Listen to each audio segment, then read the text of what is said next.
Namaste and welcome to IndeaYoga Arogya series. In this video we will share with you some beautiful techniques people suffering from different type of menstruation related issues. It may be difficult like the PMS or any other problems related to the menstruation, and also reproductive related issues also works with it. There are plenty of technique. Normally we do the tailor-made program according to individual need, but we will give you a simple brief idea which are the direction this can really work for you. The most important thing in the menstruation related, you have to work on your balancing on the apana prana really well, and the lower organs of the body has to be more strengthened and release the tension around there. And for that, the first technique we are working on today is called Agnisara. It's very simple and very powerful technique and helps a lot, but one thing you have to keep in your mind, this practice has to be done in early morning with empty stomach, preferably before sunrise. And how to do, it's very simple. Keep your legs around shoulder distance wider, bend the knees and slightly bend front. You can, as you inhale, slowly push the belly out as much as you can. As you exhale, pull the belly in as possible. During the inhalation, belly pressed, pushed out. During the exhalation, pull the belly in. If this is the stage 1, if the second stage, what you can do, just move the belly in and out multiple times without putting any effort on the breath. In the third stage, normally you exhale and retain your breath out and move your belly as long as you can without choking your throat.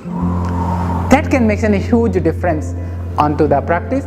Practice every day around 5 to 8 minutes early in the morning. It is also very helpful, not only menstruation related problem, it is also people suffering from constipation or indigestion. This one can make a big difference.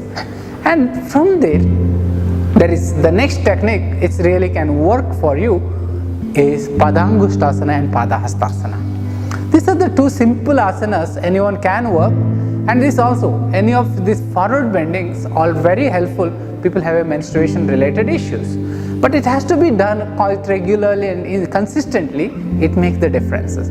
And slowly take your hands on the waist and keep the legs approximately shoulder distance wider and gradually bend front. Smoothly bend front and keep the hips squarey and lengthen the spine. Then gradually hold your big toe.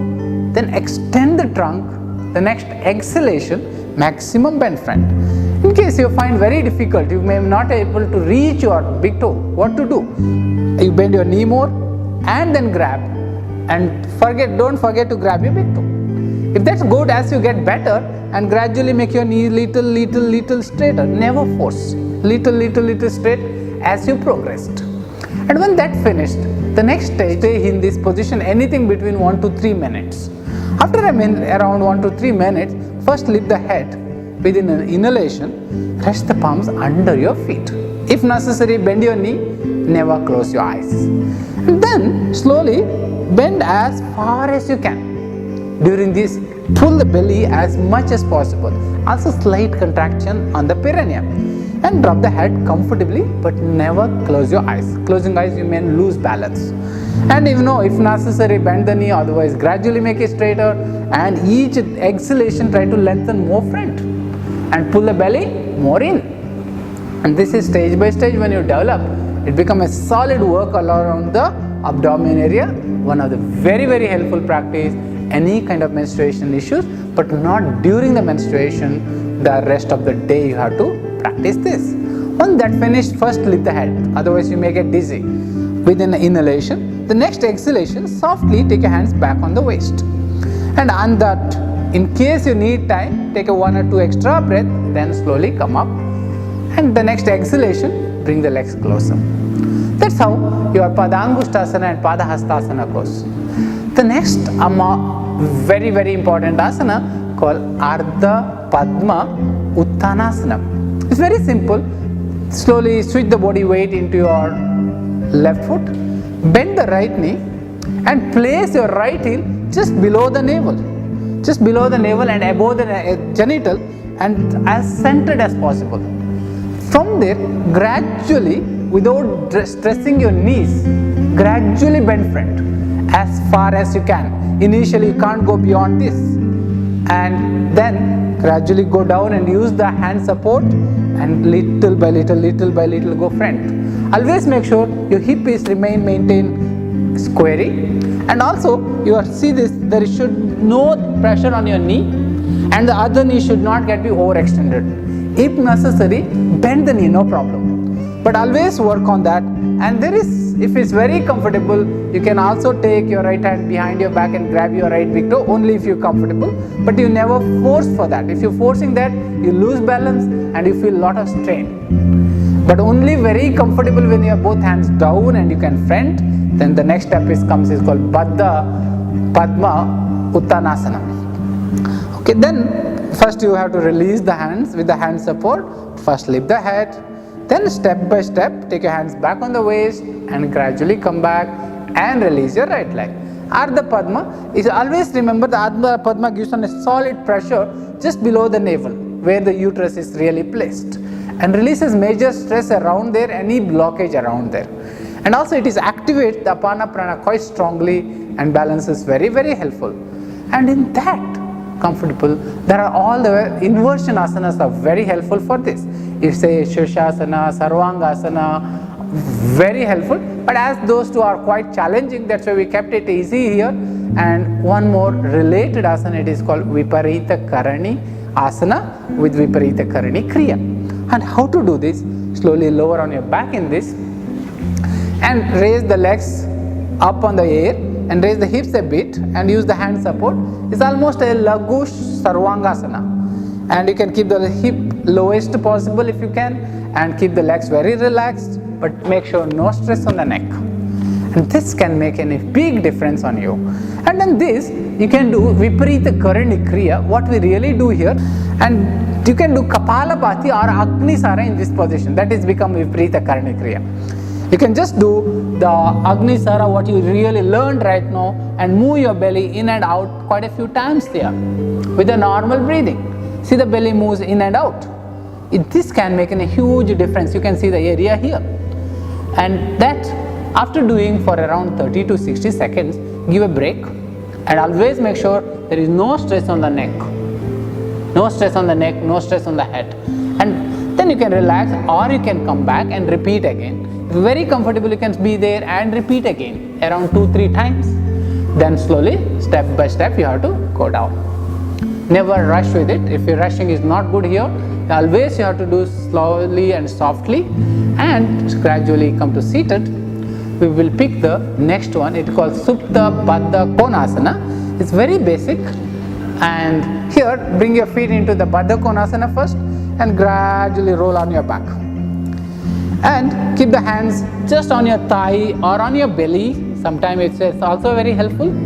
It's like in case you have during the menstruation also can be this is done. This is one of the very helpful practice during the menstruation. In case you have cramps or irregularities, and on those conditions, it makes a huge difference on this. And also it is release a lot of tension around there.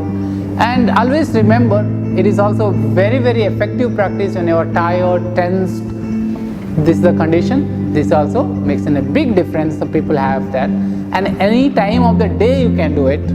And if you have any duo pain or back pain, on those conditions also, this is a good relaxation steps.